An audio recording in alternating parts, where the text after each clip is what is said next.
One देवी का प्रण। देववन की सांसों में बसी थी आरुषि। हर पत्ती का सरसराना, हर नदी की कलकल ध्वनि, हर कंदम ऊल की सुगंध, ये सब उसके लिए केवल प्रकृति की शोभा नहीं, बल्कि वनदेवी की ही जीवंत उपस्थिति थी।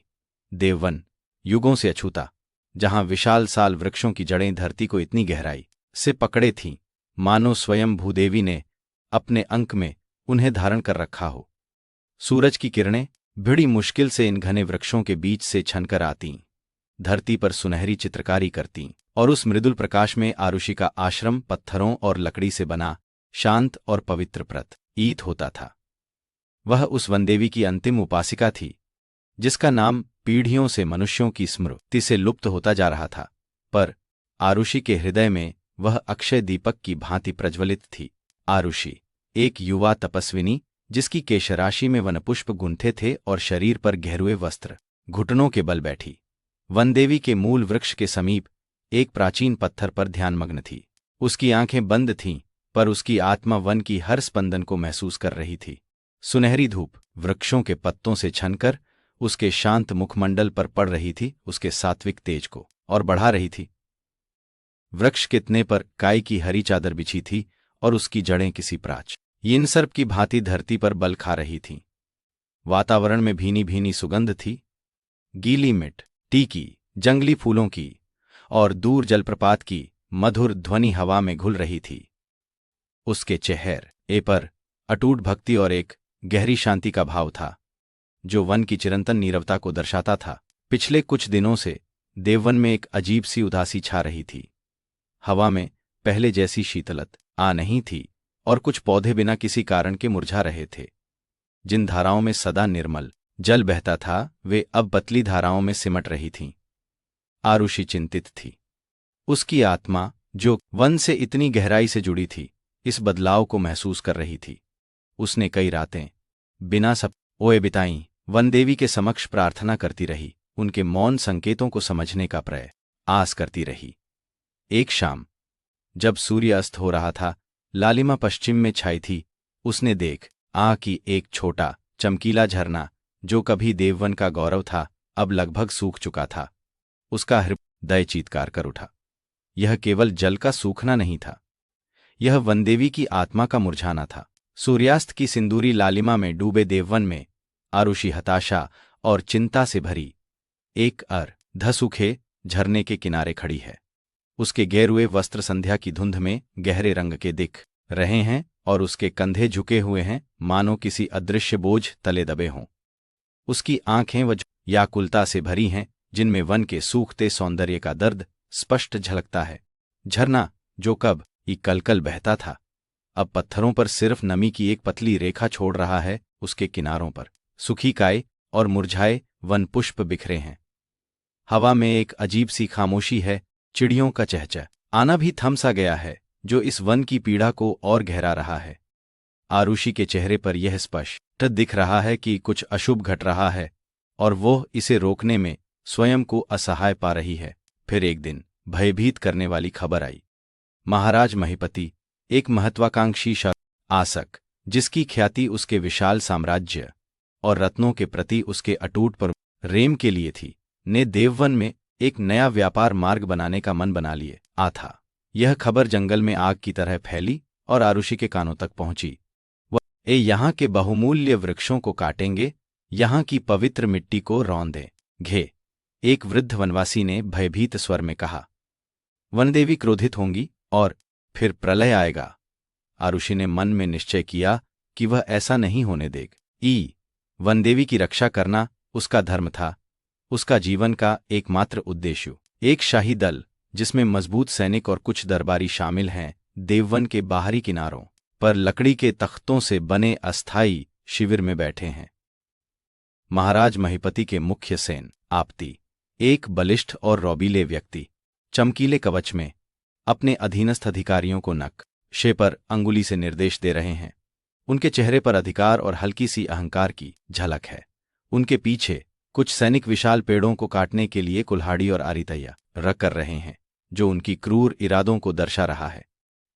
आसपास का घना जंगल, जिसमें हरे भरे वृक्ष और गहरी छाया है, अब इन मनुष्यों की गतिविधियों से बाधित हो रहा है। दिख न के उजाले में भी शिविर के ऊपर एक अप्रत्याशित तनाव और खतरे की भावना छाई हुई है। अगले ही दिन हथियारों और औजारों से लैस सैनिकों का एक दल देववन में घुस आए। उनकी कुल्हाड़ियों की धार सूरज की रोशनी में चमक रही थी और उनके पैरों की आहट से वन की शांत धरती कांप उठी। आरुषि ने उन्हें रोकने का प्रयास किए। वह उनके सामने खड़ी हो गई। उसके चेहरे पर दृढ़ता थी। यह वन पवित्र है, यहां वनदेवी का वास है, इसे मत छुओ अन्यथा तुम उनके क्रोध के भागी बनोगे। सेनापति, एक विशालकाय व्यक्ति जिसका नाम भीम सिंह था, ने उपहास किया। बालिके, हमें अपने महाराज का आदेश है। ये पेड़ किसी देवी के नहीं बल्कि राष्ट्र की संपत्ति है। तुम यहां से हट जाओ अन्यथा परिणाम बुरा होगा।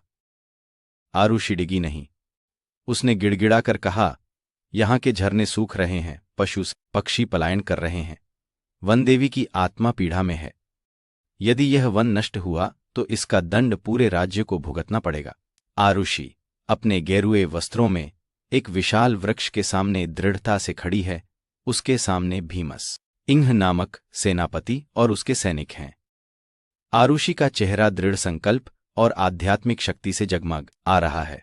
उसकी आंखें सीधे सेनापति की आंखों में देख रही हैं, जो उसके सामने एक विशाल और क्रूर आकृति के रूप में खड़ा है।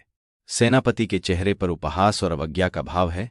उसका चमकदार कवच और लोहे का हेलमेट उसे और भी भयावह बना रहा है। उसके पीछे सैनिक अपने हथियारों के साथ खड़े हैं, कुछ में हल्की सी उत्सुकता है तो कुछ में केवल आदेश का पालन करने की कठोरता। चारों ओर के घने जंगल में पेड़ों की छाया लंबी हो रही है और वन की चुप्पी मानवीय टकराव की वन्नी से भंग हो रही है। इस दृश्य में एक आध्यात्मिक और भौतिक शक्ति के बीच संघर्ष स्पष्ट है। भीम सिंह ने उसकी बात अनसुनी कर दी। उसने अपने सैनिकों को आदेश दिया, काट दो। पहली कुल्हाड़ी की आवाज ने वन की शांति को चीर दिया। एक विशाल पेड़ सदियों पुराना दर्द से कराह उठा और फिर धड़ाम से धरती पर आ गिरा। आरुषि का हृदय टूट गया। वह समझ गई कि अब केवल प्रार्थना और अनुरोध पर्याप्त नहीं होंगे। वनदेवी की शक्ति क्षीण हो रही थी और उसे स्वयं ही कुछ करना होगा। उसे याद आया, बचपन में उसकी गुरु माँ ने एक प्राचीन अनुष्ठान के बारे में बताया था, राण आहुति। यह कोई सामान्य यज्ञ नहीं था, बल्कि वह जिसमें उपासक अपने प्राणों का अंश, अपनी आत्मा का सार वनदेवी को अर्पित कर देता था ताकि उनकी शक्ति पुनः जागृत हो सके। यह एक ऐसा मार्ग था जिस पर चलकर या तो वह वनदेवी के साथ एकाकार हो जाती या फिर अपनी सत्ता ही खो देती। वन में भयावह ध्वनियों और विनाश के बीच आरुषि एक विशाल कटे हुए पेड़ के ठूंठ के पास घुटनों के बल बैठी है। उसके चेहरे पर गहरा दुख और हताशा साफ झलक रही है। उसकी आंखें नम है, लेकिन उनमें एक नया दृढ़ संकल्प उभर रहा है। पेड़ का कटा हुआ तना धरती पर पड़ा है, उसकी कटी हुई शाखाएं बिखरी हुई हैं और उसके आसपास ताजी लकड़ी का बुरादा फैला है। कुछ ही दूर सैनिक और कुल्हाड़ियों की गूंज सुनाई दे रही है, जो विनाश की निरंतरता का संकेत देती है। जंगल के हरे भरे परिवेश में कटे हुए पेड़ का यह विशाल ऊंट एक विदारक घाव की तरह लग रहा है और आरुषि का दुख उसके इस घाव को महसूस करने जैसा है। पृष्ठभूमि में धूप का रंग हल्का पड़ने लगा है, जैसे वन स्वयं उदास हो रहा हो। आरुषि ने अपनी गुरु माँ के पुराने ग्रंथ टटोले। धूल से सने ताड़पत्रों पर लिखे उन ग्रंथों में उसे दोक्र प्राण आहुति का विस्तृत वर्णन मिला। यह एक गुप्त स्थान पर वनदेवी के हृदय कुंड के पास किया जाने वाला अनुष्ठान था। हृदय कुंड एक छोटा सा तालाब था जो वन के सबसे गहरे और प्राचीन हिस्से में छिपा था, जहां वनदेवी की आत्मा का स्पंदन सर्वाधिक प्रबल माना जाता था। उस अनुष्ठान में उपासक को अपने आंतरिक भय, अपने स्वत्व को त्याग कर वनदेवी के साथ पूर्ण समर्पण करना होता था। यह एक पुनर्जन्म था, एक नया अस्तित्व, वन का अंश बन जाना। मार्ग कठिन था, परंतु आरुषि के पास और कोई विकल्प नहीं था। आरुषि मिट्टी के तेल के दीपक की मंद रोशनी में अपने आश्रम के भीतर प्राचीन ताड़पत्रों को पढ़ रही है। उसके चेहरे पर एकाग्रता और चिंता का मिश्रण है। उसकी आंखें ध्यान से उन पुरातन लिपि को पढ़ रही हैं जिनमें रहस्यमय ज्ञान छिपा है। दीपक की लौ धीरे धीरे जल रही है। उसकी परछाई दीवार पर नृत्य कर रही है। जिससे वातावरण में एक रहस्यमय और पवित्र भावना पैदा हो रही है। ताड़पत्र हल्के भूरे रंग के हैं, कुछ टूटे हुए किनारों वाले, जो उनकी प्राचीनता को दर्शाते हैं। आरुषि के आसपास साधारण लकड़ी का फर्नीचर और कुछ मिट्टी के बर्तन हैं, जो उसके तपस्विनी जीवन को दर्शाते हैं। इस दृश्य में ज्ञान की खोज और एक महत्वपूर्ण निर्णय लेने की तैयारी का भाव है। देववन में विनाश बढ़ता जा रहा था। पेड़ लगातार कटते जा रहे थे और अब सैनिकों ने हृदय कुंड की ओर बढ़ना शुरू कर दिया था। आरुषि जानती थी कि उसे अब और देर नहीं करनी चाहिए। एक अमावस्या की काली रात में, जब तारे भी बादलों के पीछे छिपे थे, आरुषि हृदय कुंड की ओर चल पड़ी। उसके हाथों में कुछ दुर्लभ जड़ी बूटियां थीं और हृदय में वनदेवी के प्रति अटूट विश्वास। मार्ग में उसे कई बाधाओं का सामना करना पड़ा, टूटी हुई डालियां, सूखी हुई लताएं और कुछ भयभीत पशुओं की चीखें। ये सब वनद एवी की पीड़ा की अभिव्यक्ति थीं। अंततः वह हृदय कुंड के पास पहुंची। अमावस्या की घनी काली रात में आरुषि अपनी आंखों में दृढ़ संकल्प लिए घने जंगल से होते हुए हृदय कुंड की ओर बढ़ रही है। उसके हाथ में एक मशाल है, जिसकी रोशनी उसके गेरुए वस्त्रों और उसके चेहरे पर पड़ रही है। उसके आसपास की गहरी अंधेरी छाया को भेद रही है। वन का रास्ता उबड़ खाबड़ है, सूखी पत्तियां उसके पैरों तले कुचल रही हैं और टूटी हुई शाखाएं उसे रास्ता रोक रही हैं। पेड़ों की विशाल डरावनी आकृतियां अंधेरे में भूत जैसी लग रही हैं और दूर से आती कुल्हाड़ियां, ओं की हल्की आवाजें उसके संकल्प को और मजबूत कर रही हैं। हवा में नमी और मिट्टी की गंध है और आरुषि का हर कदम वन को बचाने की उसकी अंतिम आशा को दर्शाता है। हृदय कुंड एक गहरे हरे रंग का शांत तालाब था, जिसके चारों ओर प्राचीन शिलाएं और कुछ अजीबोगरीब पौधे उगे थे।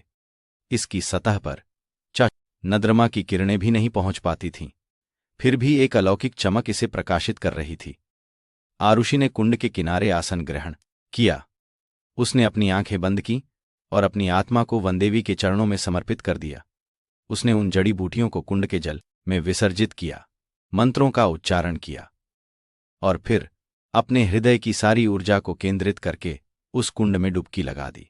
अमावस्या की रात में हृदय कुंड के पास का दृश्य अत्यंत रहस्यमय और पवित्र है। आरुषि गेरुए वस्त्रों में एक प्राचीन पत्थर पर ध्यानमग्न बैठी है। उसके सामने गहरे हरे रंग का कुंड है, जिसकी सतह से एक हल्की अलौकिक चमक निकल रही है, जो उसके चेहरे को प्रकाशित कर रही है। कुंड के चारों ओर रहस्यमयी पौधे और काय से ढकी चट्टानें हैं, जो उसकी प्राचीनता को दर्शाती हैं। आरुषि की आंखें बंद हैं और उसके चेहरे पर पूर्ण समर्पण और गहन एकाग्रता का भाव है। हवा में एक अजीब सी खामोशी है, जिसमें केवल आरुषि के मंत्रों की धीमी गूंज सुनाई दे रही है।